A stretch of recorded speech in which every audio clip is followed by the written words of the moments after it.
അസ്സലാമു അലൈക്കും വറഹ്മത്തുള്ളാഹി തആല വബറകാതുഹു. വിഷയം ബഹുമാനപ്പെട്ട സമസ്ത കേരള ജംഇയ്യത്തുൽ ഉലമയുടെ രൂപീകരണമാണ്.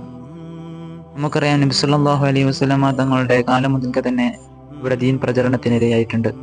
കൊളോണിയൽ ശക്തിയുടെ ഇടയിലൂടെ കേരളീയ മുസ്ലിം ജനത നീങ്ങുമ്പോഴും അഹ്ലുസുന്നത്തി വൽ ജമാഅയുടെ ആശയാദർശങ്ങൾക്ക് ഒരു കോട്ടവും വരാത്ത രീതിയിലായിരുന്നു പോന്നിരുന്നത്.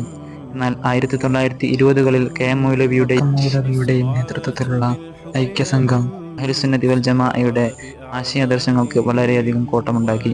ഇത് മനസ്സിലാക്കിയ അന്ധകാലത്തുണ്ടായിരുന്ന പണ്ഡിതന്മാരായ അരക്കൽ മുല്ലക്കോയ തങ്ങളടക്കമുള്ള വാങ്ങൽ അഹമ്മദ് കുട്ടി മുസ്ലിയാരെ പോലെയുള്ള വലിയ വലിയ നേതാക്കന്മാർ അഹ്ലുസുന്നത്തി വൽ ജമാഅയെ സംരക്ഷിക്കുന്നതിന് വേണ്ടി ബഹുമാനപ്പെട്ട സമസ്ത കേരള ജംഇയ്യത്തുൽ ഉലമക്ക് ഇവിടെ രൂപീകരണം നൽകുകയാണ്.